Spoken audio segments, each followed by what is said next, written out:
Ada sebuah kisah yang diriwayatkan oleh Imamul Baihaqi di dalam Dalail An-Nubuwah. Kisah ini pun juga disebutkan oleh Al-Hafidh Ibnu Katsir dalam kitabnya Al-Bidayah wan Nihayah, yang disebutkan oleh Abul Aliyah Rufai ibn Mihran. Abul Aliyah ini seorang tabi'in, sebetulnya hidup pada zamannya Nabi sallallahu alaihi wasallam, tapi belum sempat berjumpa dengan Rasulullah. Nah, berarti umurnya orang ini sudah tua, iya, umurnya panjang.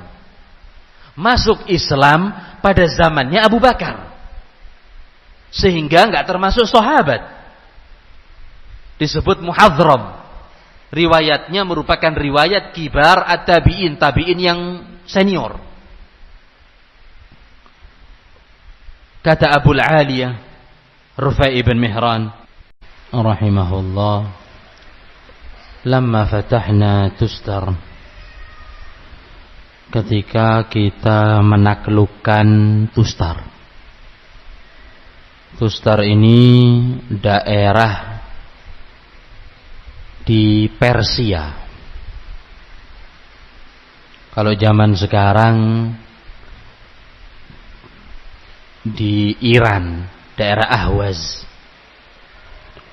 Lama fatahna Tustar, ketika kita menaklukkan daerah itu,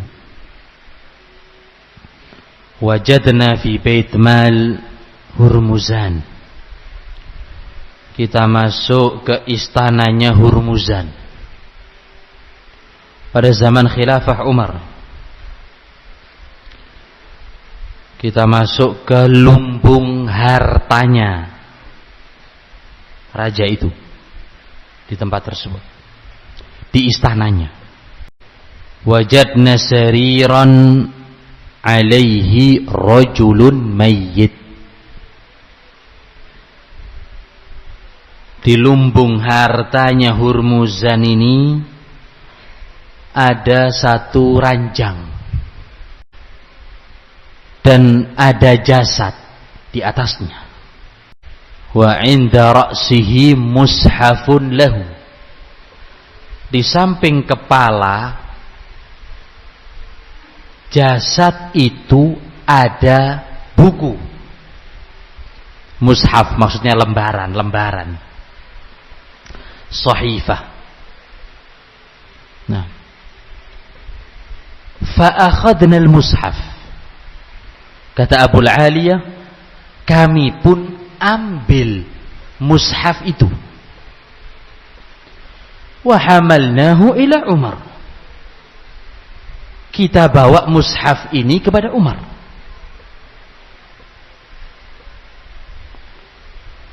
Fada'a Ka'bul Ahbar. Ada seseorang yang bernama Ka'bul Ahbar, dahulunya Yahudi, kemudian masuk ke dalam agama Islam, dan dia bisa bahasa Ibrani. Dahulu membaca Taurat. Nah, min ajli an yansakh ila al-Arabiyyah, supaya Ka'ab ini menerjemahkan isi buku itu ke dalam bahasa Arab. Kata Abul Aliyah Rufai ibn Mihran, fa ana awwalu man qara'ahu minal Arab. Saya orang pertama kali yang membacanya dari kalangan Arab. Aqra'uhu mithlu ma aqra' al-Qur'an. Aku baca kitab itu seperti aku membaca Al-Qur'an.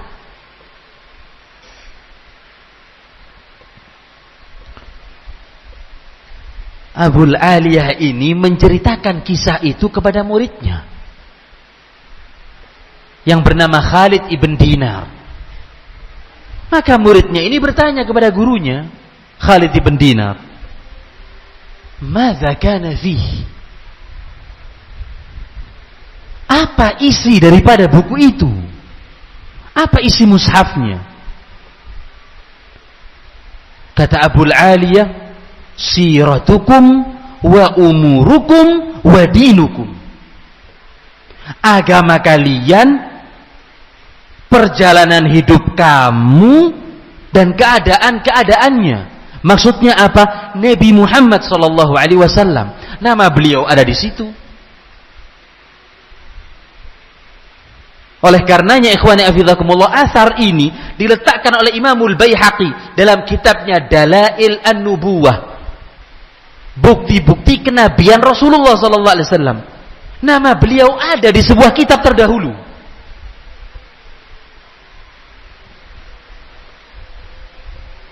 Kata Khalid bin Dinar, "Madza sana'tum birrajul?" Apa yang kamu perbuat dengan jasad itu yang ada di atas ranjang? Kata Abul Aliyah, katabna ila Amirul Mukminin. Kita minta fatwa, kita tulis pesan, kita kirim kepada Amirul Mukminin di kota Madinah. Bagaimana ini dengan jasad itu? Maka Umar berkata, "Idza kana naharan ihfir 13 qabran." Kalau di siang hari kalian gali 13 lubang. Wadfinuhu wahidan minha. Kemudian dikubur satu dari 13 itu di malam hari. Wa'afiruhu biturab, tutup dengan tanah, min ajli an la yaftatina nasbihi, supaya umat manusia tidak terfitnah dengan jasadnya orang itu. Kata Abul Aliyah, fahafarna 13 qabran mutafarriqah. Kita pun gali 13 lubang berbeda-beda, berjarak. Wadafannahu bil-lail, di malam hari kita kubur. Wasawaina, kita samakan semua kuburan, ditutup. Linu'ammihi 'alan nas, supaya umat manusia terkaburkan. La yambushunahu, agar tidak dibongkar, agar tidak dikeluarkan. Kata Khalid bin Dinar, "Madza yarjuna minhu?" Masyarakat Persia itu berharap apa dari orang ini? Kata Abul Aliyah, "Idza hubisat 'alaihimus sama' akhraju." Kalau langit tidak menurunkan air hujan, paceklik, kering kerontang, akhrajuhu bisaririhi, mereka keluarkan jasad ini dengan ranjangnya. Famutirat, ketika dikeluarkan turun air hujan. Kisah ini sahih, disebutkan oleh Imamul Baihaqi, disebutkan oleh Al-Hafidz Ibnu Katsir dalam Al-Bidayah wan Nihayah, dan disebutkan oleh Syekhul Islam Ibnu Taimiyah dalam kitabnya Majmu' al-Fatawa. Ketika dikeluarkan jasad itu turun hujan. Kata Khalid bin Dinar, "Man tadhunnuna birrajul?" Kalau begitu siapa jasad tersebut? Kata Abul Aliyah, Daniel, nabi di antara nabi Allah Subhanahu wa taala yang bernama Daniel.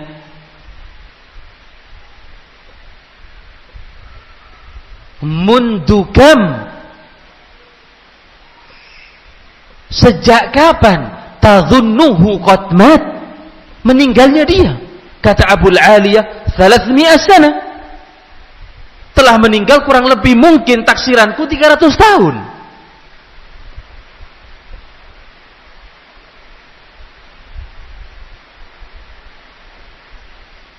Hal taghayyara syai'an, apakah enggak ada yang berubah dari jasadnya? Kata Abul Aliyah, la, gak ada yang berubah jasadnya, illa syu'airat min qafah, kecuali beberapa helai rambutnya dari belakang. Dan memang Nabi Muhammad sallallahu alaihi wasallam bersabda dalam hadis riwayat Abu Dawud, "Innallaha harramal ard an ta'kula ajsadal anbiya." Bumi diharamkan oleh Allah Subhanahu wa taala untuk memakan jasadnya para nabi. Jasadnya nabi utuh, tidak dimakan tanah dan tidak diserang oleh binatang buas. Dan Daniel ini merupakan nabi dari kalangan Bani Israel, sebagaimana disebutkan oleh ahli sejarah. Pada zamannya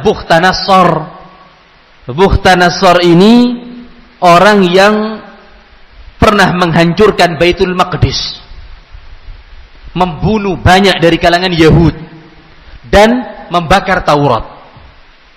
Pada zaman itu diutusnya Daniel. Dan Abul Aliyah dikomentari oleh Ibnu Katsir salah dalam taksirannya 300 tahun.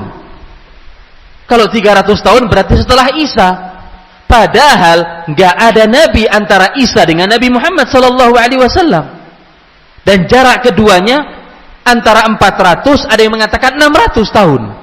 Berarti kata Ibnu Katsir, perkiraan umurnya Daniel 800 tahun.